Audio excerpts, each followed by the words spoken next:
So Daniel chapter 6 is where I want to take you. And the background to the book of Daniel is that the Jewish people in the southern part of the state have been taken into captivity in Babylon in 586 BC. In 722 BC, some 150 years earlier, the northern 10 tribes had already been taken into Assyria. But this is the second exile that happened to God's covenant people, and they find themselves in exile. And as we've been looking at this great book, there's 6 chapters from chapter 2 to chapter 7 written in Aramaic, written for the intention of speaking to both Jews and Gentiles alike, so that Babylonians could read these 6 chapters, as well as the Jews. The Jews could read the first chapter and the last several. And all of these chapters together remind us time and time again of God's sovereign hand over the rulers of the world, and how God's people should respond when the pressure has been turned up. When you find yourself in trials or tribulations, this book helps us to know how to respond. And as we've said before, while Daniel is an incredible role model worth emulating, the message of the book is not a horizontal one. It's not dare to be Daniel. The message of the book is a vertical one. It's dare to worship Daniel's God and be obedient and courageous to Daniel's God as he was.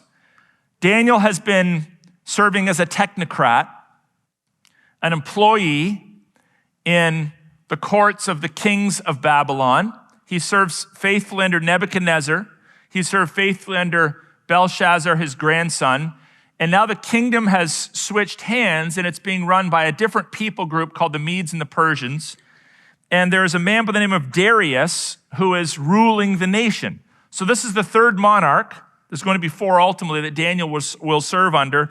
And under each of them, he has tried, he has tested, but he remains faithful. And he is recognized by the various kings as a man who is very much committed to his God. And this chapter is no different. The lesson we're going to learn here is that while the righteous will suffer, God will redeem. The righteous will suffer. Expect, newsflash, if you're a new believer, expect to suffer. Like, I thought I signed up for this thing because my suffering has been too intense, and I thought if I'm a Christian that everything's going to be hunky-dory. No. If you're a believer in God, you will suffer. Some people will suffer unto death.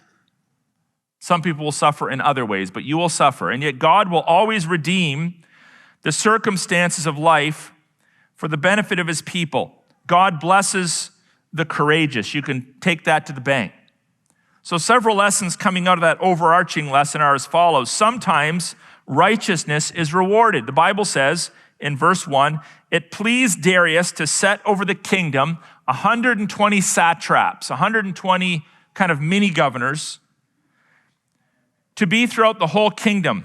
So he's dividing up his realm into 120 provinces, essentially.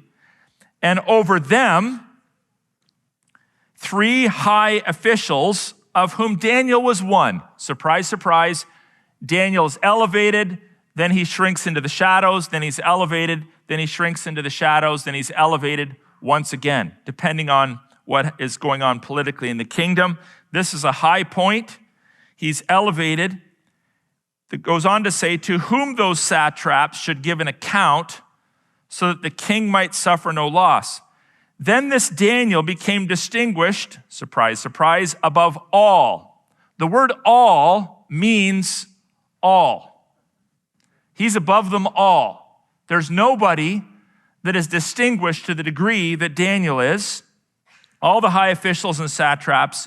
Why? Because an excellent spirit was in him, and the king planned to set him over the whole kingdom. So excellent spirit being read by the Babylonians, it's like, okay, he's special and connected to his God. We know through the eyes of faith what that means. He was a diehard, courageous servant of the true King of Kings and Lord of Lords. So there's a bit of a lesson here. There's several lessons, but one of the lessons right out of the gates is that when you serve well, when you possess insight, when you are a principled person, at times you will be elevated. So there will be blessing, not for everyone in this world, but there will be blessing, and there will be a measure of recognition afforded to those that take a principled stand against wickedness. God often blesses us in the here and now. So perhaps one of the things you can be considering is that if you've taken a few punches in the face for Christ, if you've been pushed around a little bit for Jesus, if you've experienced some trials and tribulations, we don't know what the future holds, but at least be prepared for the potential of expanded influence. Because throughout history, from the time of Daniel, even before and after, God has often seen fit to raise up faithful, God-fearing warriors to exercise influence over culture. So that's not everybody's calling, but it certainly happened to Daniel. Daniel's promoted, but here's what you need to know in case you're super excited about the potential of a promotion. When you are promoted, the target that's on your back grows to be extremely large. So if you're influencing one and only one person, you only have one and only one chance to potentially be ridiculed, falsely maligned, thrown under the bus. But if you happen to influence thousands and thousands of people, expect to be attacked even more. A lot of people have this weird notion, this carnal notion, they want to rise to power and fame because that's where life's going to be awesome. Well, if the Lord makes you famous, if the Lord makes you a prime minister, a king, a premier, a well-known person, and you're able to use that for God's honor and glory, that's great. But know this, the more people know your name, the more people are going to want to tear a strip off you. So on one hand, Daniel is elevated, but the more influence he wields, the more he is attacked. So sometimes the righteous are rewarded as Daniel was, but the two-edged sword is sometimes righteousness opens us up to persecution.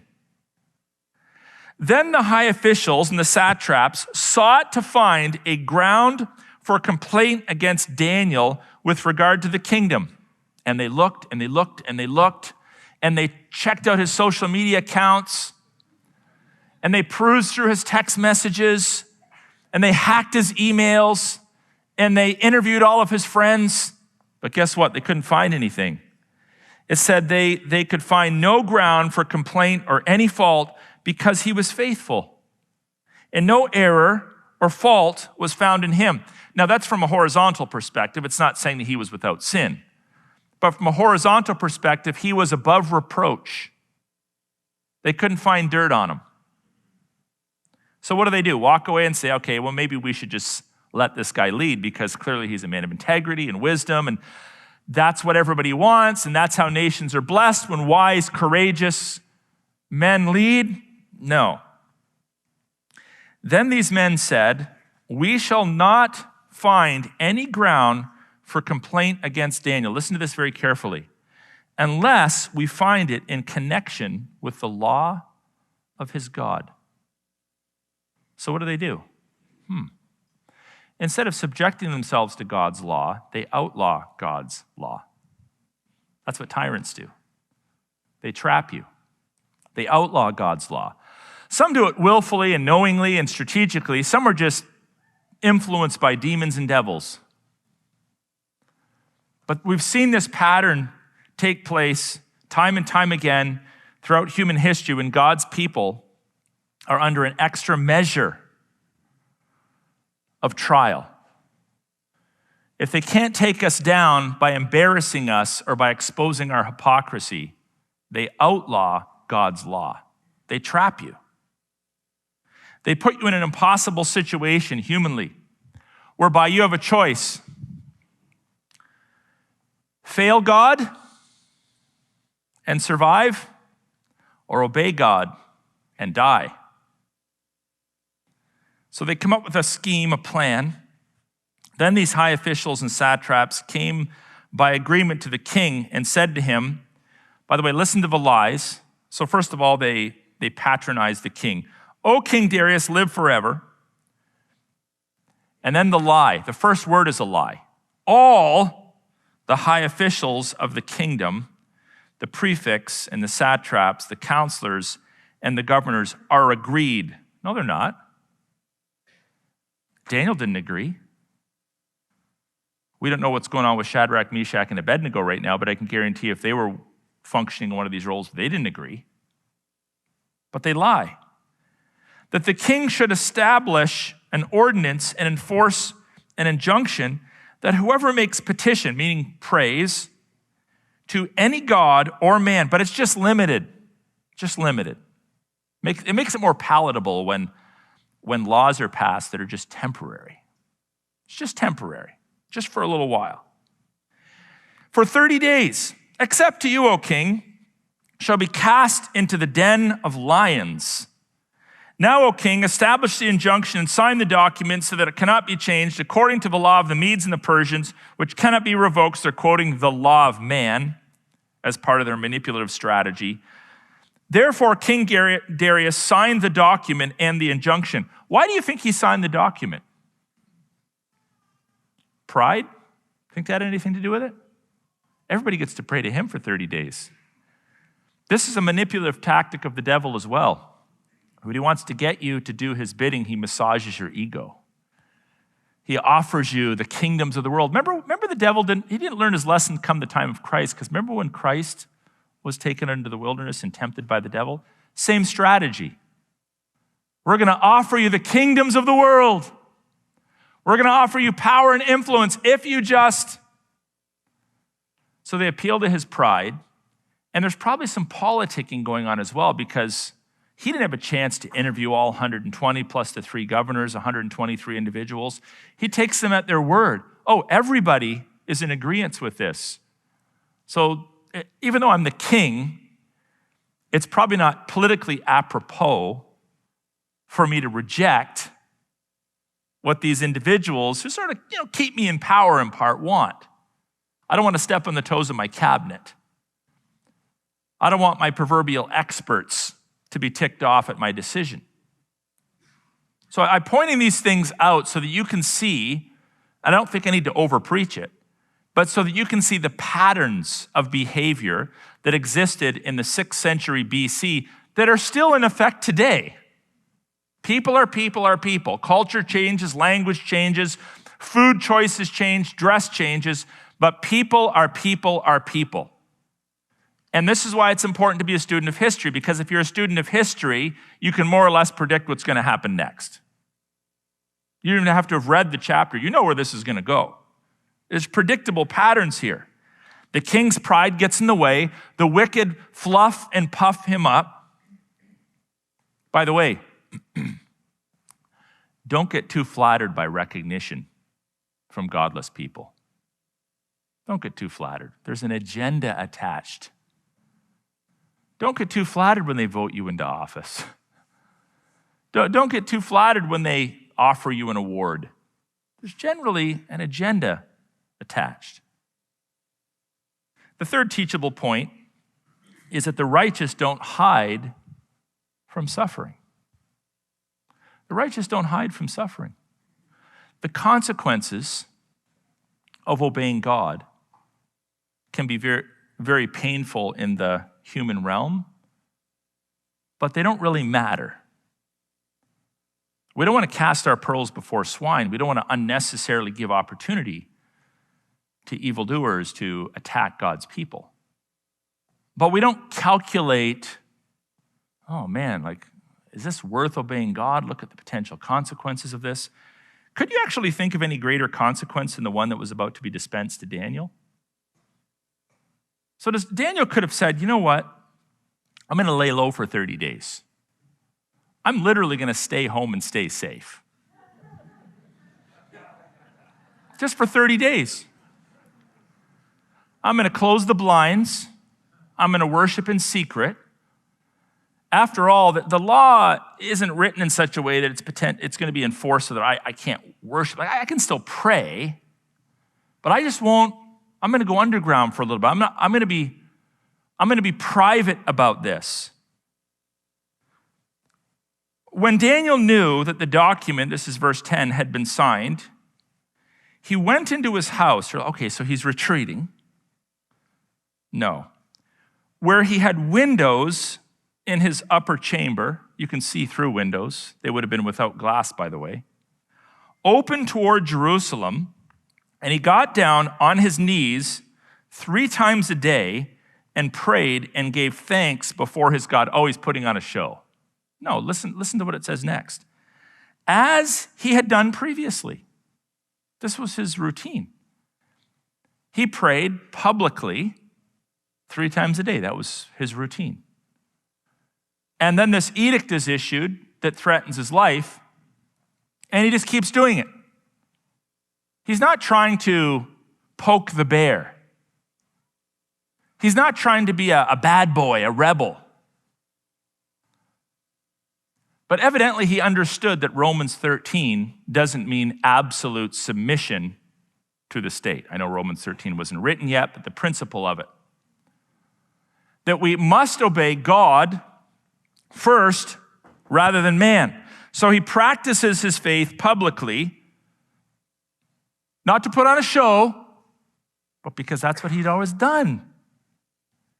Now, I suppose he could have rationalized, well, I can still obey the King of Kings and the Lord of Lords in a sense and save my neck by praying in my closet. Or like we might do at the dinner table in a restaurant when we don't want people to really know we're Christians, and we just kind of pray with our eyes open really quietly and sort of rubbing our heads and maybe with the menu in front of our face because we don't really want people to know that we're weirdo Christians. I sense there's some conviction in the room.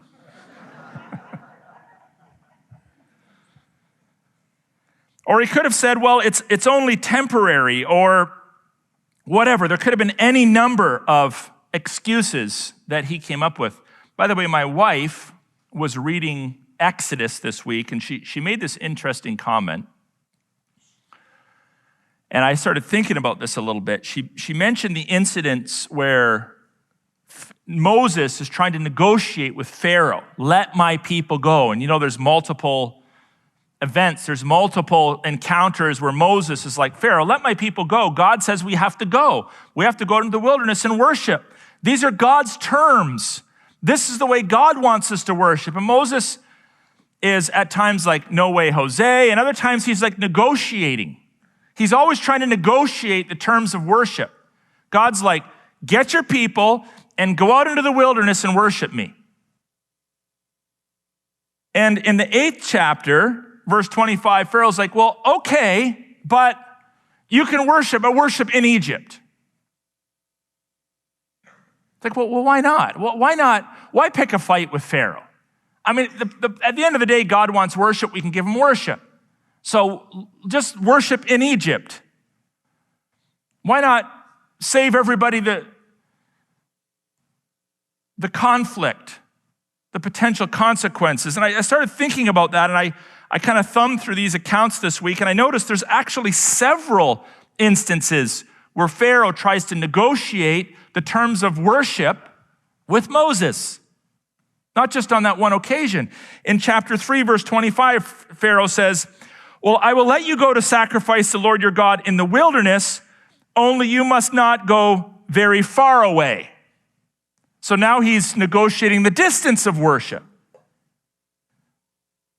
In chapter 10, verse 8, go and serve the Lord your God, but which ones are going to go? So now he's trying to negotiate the numbers of worship. In chapter 10, verse 24, then Pharaoh called Moses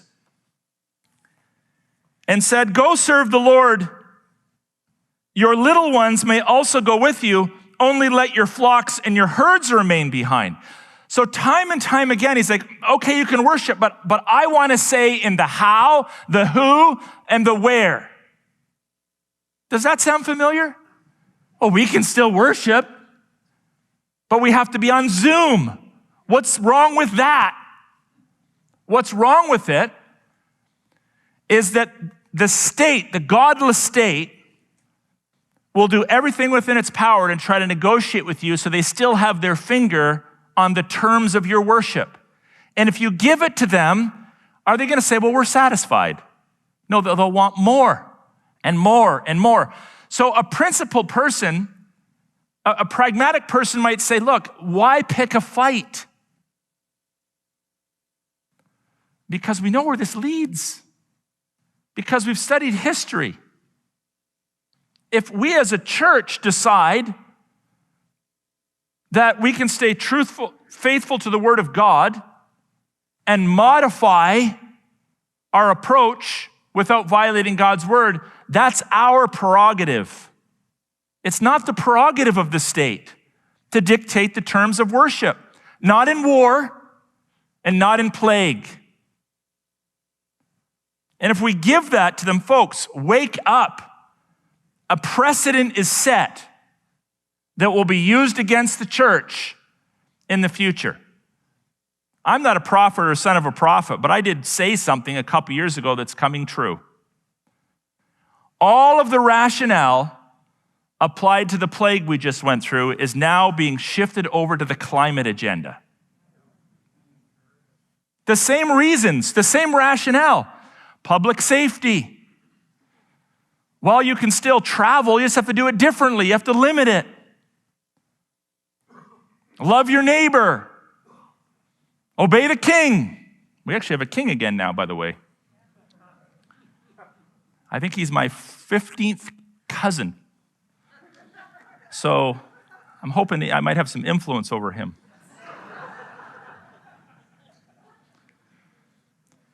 It's like, why not comply? Why not compromise? I mean, let's not be legalistic. Does gather together actually mean gather together physically, or could it be digitally? It's so crazy to think about this. You know what the Bible says. Go into the world, preach the gospel, baptize people. Folks, it sounds like I'm making something up. Over the past couple years, we saw churches take that and revert both to digital baptisms in California, whereby you get your avatar and the pastor shows up as an avatar, and there's a digital baptism in virtual reality world. And whereby even some Baptist churches that love baptism so much they put Baptist in their name, did Zoom baptisms. You just baptize yourself in your bathtub at home, and they Zoom it into the church. Well, it's compromise. We don't want to be legalistic. This is the rationale. Well, you can guess what happens next. The unrighteous are easily deceived, and Darius here finds himself trapped because he's not principled like Daniel. It's so much easier to be a principled person. It's so much easier instead of calculating the outcomes and trying to figure out how to get what you want while dancing with the political establishment. It's so much simpler just to be principled. Life, just black and white. If God says it, you do it. If he says don't do it, don't do it. Keep everything simple. But not Darius. So he finds himself trapped. It says, then these men came by agreement and found Daniel making petition and plea before his God. I doubt they were just walking by. Oh, there's Daniel. They had a stakeout going on. And then they came near and said before the king concerning the injunction, O king, did you not sign an injunction that anyone who makes petition to any god or man within 30 days, except you, O king, shall be cast into a den of lions? And the king's like, gulp, pulling on his collar. And he said, the thing stands fast according to the law of the Medes and the Persians, which cannot be revoked. And then they answered and said before the king, Daniel, and I bet you the color just went out of his face, who was one of the exiles from Judah, pays no attention to you. Notice that they don't actually refer to him as one of the governors of the land. They don't refer to him by his office. They refer to him as an exile by referring to his former life. They don't give him the respect that he's actually due. I think that's deliberate. O king, or the injunction you have signed, but makes petition 3 times a day. So the satraps, the governors who are supposed to be helping to govern the nation, are the ones that actually rat out the man of righteousness because they want him out of their way. Darius is trapped. And then the king, when he heard these words, which was much distressed, and set his mind to deliver Daniel. So he's trying to think, how can I get myself out of this? And he labored till the sun went down to rescue him. Then these men came by agreement to the king, bunch of weasels, bunch of lowlifes, bunch of snakes in the grass. And they said to the king, "Know, O king, that this is the law of the Medes and the Persians, that no injunction or ordinance that the king establishes can be changed." So the king, this could never happen in our context, of course, because we have too many checks and balances. We have a threefold branch of government. We have an executive branch, a legislative branch, and we have a judiciary, which are all supposed to keep people in check. And we have a king that's supposed to guard our Constitution through the governor general, or provincially through the lieutenant governor general, so that we got all the checks and balances in place. So this could never happen here, of course, tongue in cheek, but the king is manipulated by his technocrats, his experts. They become the de facto rulers of the kingdom. Because the king, instead of being principled and keeping the law in accordance with God's law, not to suggest they ever really did a good job of that in Babylon, he's manipulated. So the king commands, he doesn't have a choice, unless he's going to be tossed out of the kingdom, that Daniel was brought and cast into the den of lions. So yes, she participates in the evil. It's like, well, I don't want to risk my neck, so Daniel, I guess you're going into the lion's den. I don't like it. I know it's wrong. I know I've been trapped. I wish I had more insight, but I'm not risking my neck, so cat food you become. And the king declared to Daniel, of course, "May your God, whom you serve continually, deliver you." It actually reminds me of several occasions on a much lesser level when I was given these $100,000 fines and threatened with a year in jail, and the police officers would come and they'd say, "Hey, between you and I hope you get off, because I agree with you. I hope you get off, but here's your ticket anyway." It's like, I know what I'm doing is immoral, but I'm going to give you a ticket anyway. It happens time and time again in history.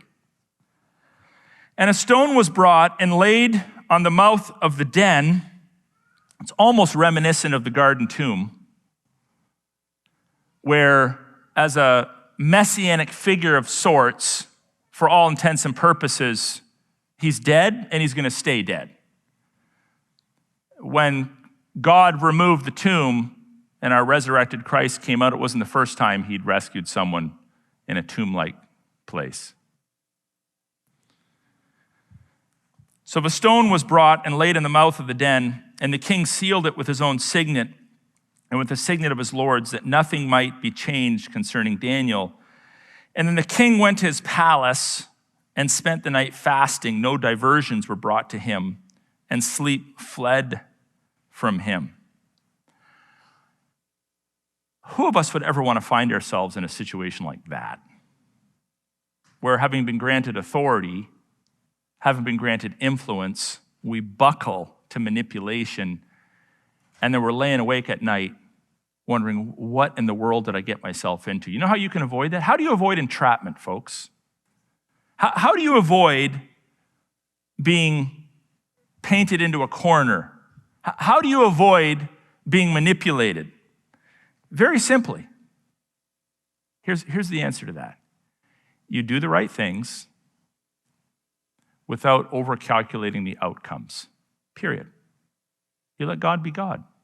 You do the right thing, and you don't try to manipulate or coerce or chew your fingernails down to the bone thinking, well, what might happen next? What might happen to me? Again, I understand there's a wisdom principle in that you don't want to cast your pearls before swine. If a burglar's knocking on your door, you don't say, "Hey, I want to avoid a problem. I'll just open the door and, here's my wealth. You take advantage of law, closed curtains, weaponry, whatever you can to protect yourself.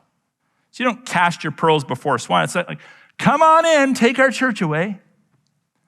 Come on in, plunder God's people. No, it's not that. But at the same time, we don't overcalculate the outcomes. If God says no, he means no. If God says go, he means go. Whatever God says, we do. And we don't try to overly outmaneuver evil. We resist evil. We speak out against evil. But we don't try to dance a dance with evil, folks. Don't get on the ballroom floor and dance a dance with evil. Ultimately, what happens is we are protected. So the righteous will suffer. And this story, this narrative, which has been told time and time again, you know the outcome. But the reality is it doesn't always happen this way. Sometimes you get eaten. But in this context, while the righteous suffer, ultimately they are protected by God. We've heard this testified to already today. So Daniel's thrown into a lion's den. There's multiple lions in there. How big is a lion? Lions can grow upwards of 800 pounds. That's a big animal. They have a crush capacity of over 600 pounds per square inch. They can jump 35 feet. This isn't your cat, Tommy. The worst he can give you is allergies. These are lions. How is Daniel going to survive this? What's going to happen? Well, the whole night goes by, and then at break of day, the king arose and went in haste to the den of lions, and he came near the den where Daniel was, and he cried out in a tone of anguish. And the king declared to Daniel, "O Daniel, servant of the living God, has your God, whom you serve continually, been able to deliver you from the lions?" That is an incredible question. Because it's not like, are you okay? Were you able to climb out? Were you able to pet them and they didn't bother biting you? In his question, it's all attributed to God's grace. So it sets the reader up for a reminder that it's God that is the one that had saved and rescued Daniel. Then Daniel said to the king, "O king, live forever.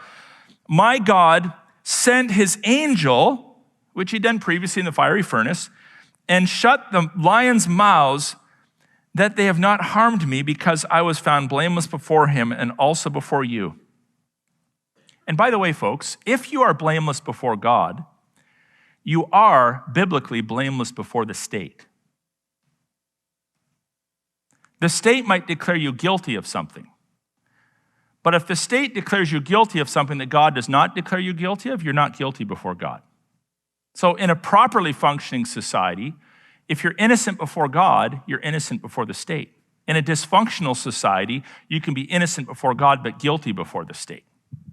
Because the state's laws don't always reflect God's laws. I hope you understand that.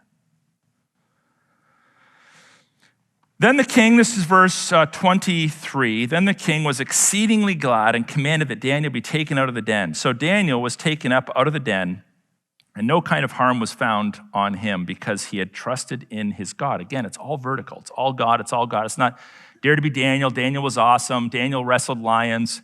It's God rescued Daniel. And then the king commanded, and those men who had maliciously accused Daniel were brought and cast into the lion's den. By the way, they, their children, and their wives. Evidently, the king, being a pagan king, had not read the Deuteronomy law, which forbids a child from being put to death for the sins of their fathers or a father for the sins of the child, but that's what happens here. They had this view of corporate solidarity. And before they reached the bottom of the den, the lions overpowered them and broke all their bones to pieces, which shows these were not passive lions. These were aggressive lions. So what happens next? God is glorified on a national level. Really? That can happen?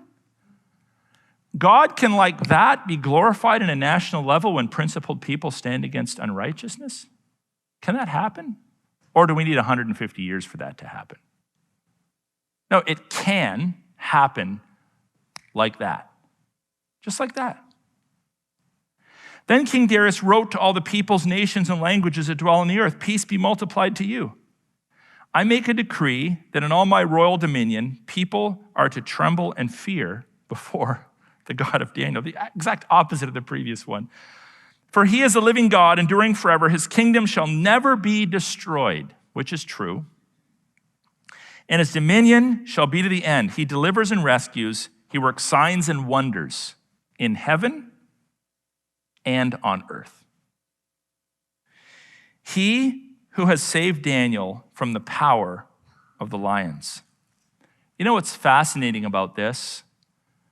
We know it didn't stick long term, because without conversion, nations always revert. But for a period of time, there was light in Babylon.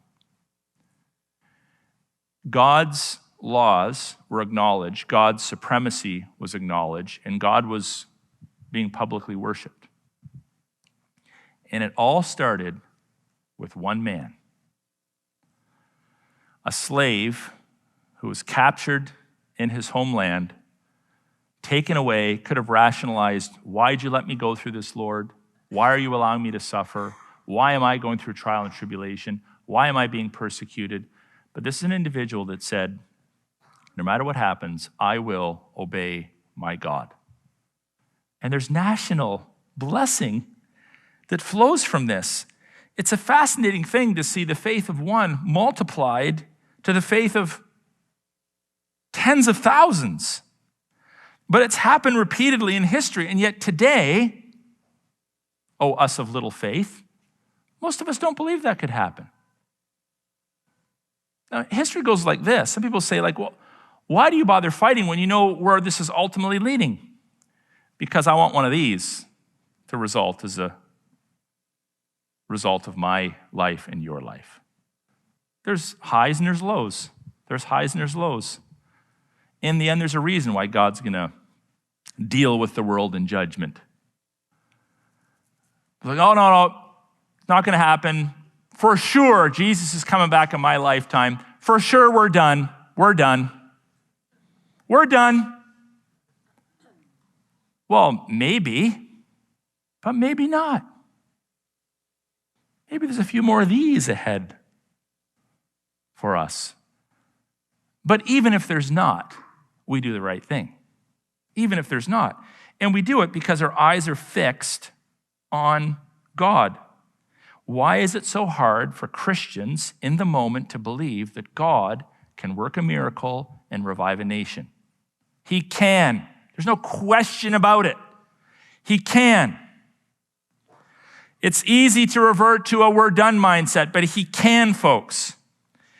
And while we always want to live as if the end is very, very soon, let's maintain our resolve to the end. Don't step off the battlefield. Oh, our troops are thinning out. Don't step off the battlefield. But there's not very many people standing with me. Oh, well, if there's only one of you, do not step off the battlefield. Fight to the end, and God will empower you to do so. Look what it says in verse 28.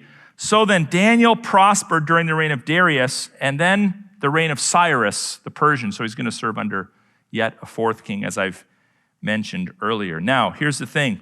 We should rejoice in the wins, but never let your guard down. Daniel wasn't like, whew, well, that was the end of that. We got the fiery furnace thing going on. We got the lion's den. We're good to go. The nation's been revived. No, it would plummet again.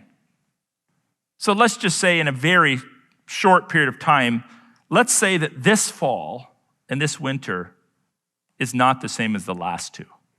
We're like, whew, that was all over. I'm glad it only lasted for 2 years. We can go back to our normal, to our mediocre Christianity. Is that what we're going to do? That wouldn't be wise.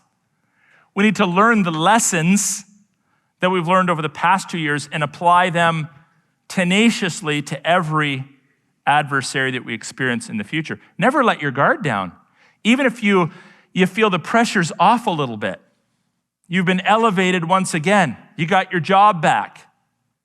You got your peace back. You got your money back. You got your freedom of worship back. You got your freedom of speech back. Even if you get all that back, don't let your guard down. Don't let your guard down. Continue to be a principled person through the highs and the lows and allow God to work his good work through you for his honor and for his glory. So be encouraged and be challenged by these words. And if necessary, be rebuked by them. And allow God to work out his plan and purposes for you.